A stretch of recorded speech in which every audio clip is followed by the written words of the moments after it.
It's your boy Aaron Price, Crown Sound Radio, back in the place yet again, but this time we're at Amsterdam Bar and Hall. And next to me, I got the man who's put it all together, my man Reies Romero, a.k.a. DJ Francisco. What's up, man? How you doing? Doing good, man. How about you, man?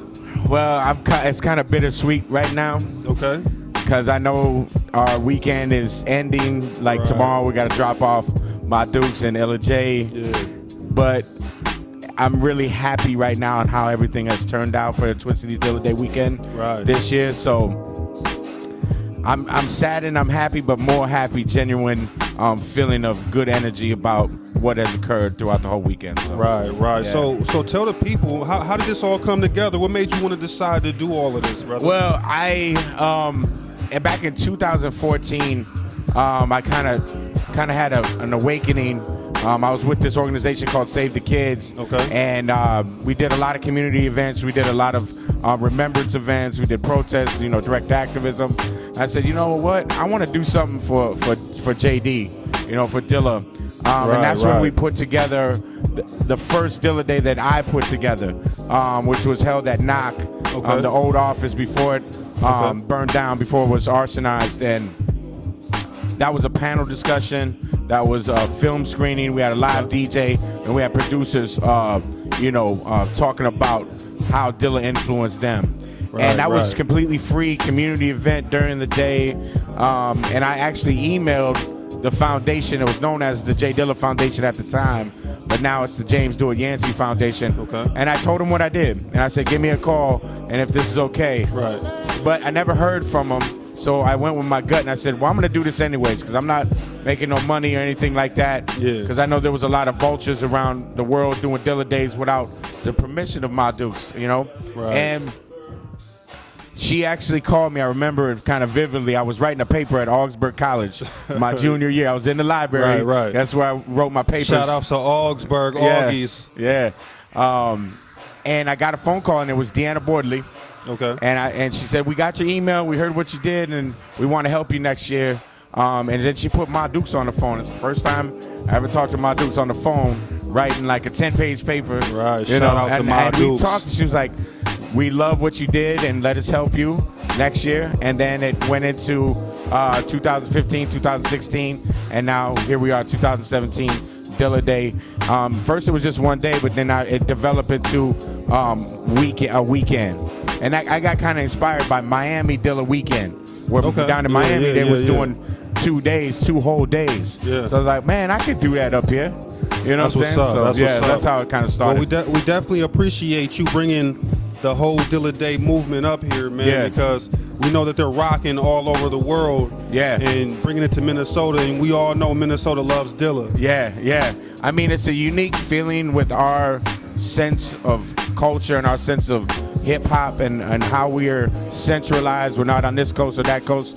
We have our own way of how we go about hip-hop movement, and it's really unique. And every time Ma comes here, it's like it's family. You know what I mean? It's not just a show where it's just you see a show and that's it. Dilla Day is over. We have community events and reaching out to youth, have free events. Reaching for the kids. And the book talks that we recently did. Right. We did 3 book talks in this weekend around the James Stewart Yancey, the life story of James Stewart Yancey, the children's book, to pass his legacy on to the next generation, man. That's what's up. Yeah. Well, it's Dilla Day weekend. Yeah.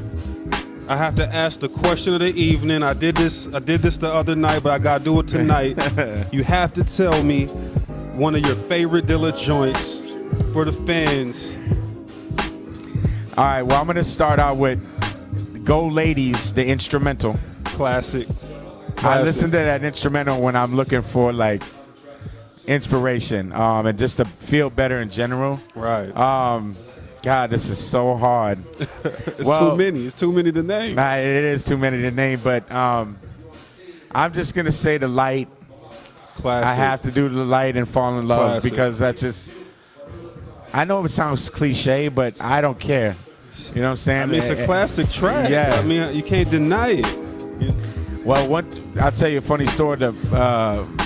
I was DJing at the Red Sea one time with Disco T, one of my mentors, idols, man. Disco T is who I kind of wanted to become a DJ and emulate him. But we got a night together at the Red Sea. I think we was doing Wednesday nights, and he played the Players instrumental. And this is when we still had vinyl and stuff. And I went up to the record, right? And I was like, what is this, man? This is crazy. He played it again. He had this technique where he would take the needle off the record and be perfect timing and start like right on the beat again. It's a DJ skill. And he was like, man, I can't tell you, man. You know, it's like one of those, if I told you I'd have to kill you or something, right? Yeah, right. And I said, man, what is this, man? You keep playing this, and I keep hearing it. He's like, man, it's this guy named JD out of Detroit, man.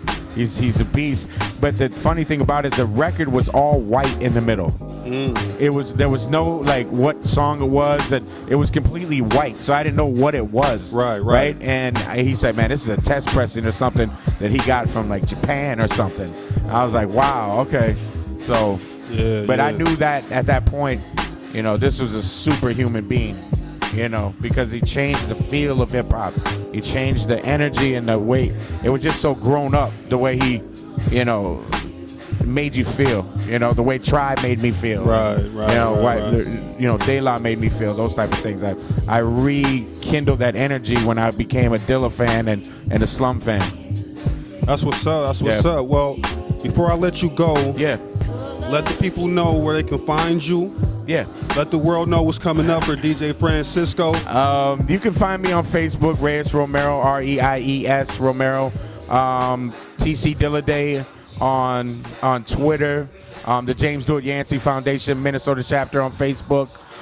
You can email me at reyes1976@gmail.com. Like our page if you want to get involved with our foundation chapter here, because we're an established, you know, Ma Duke's Blessed chapter.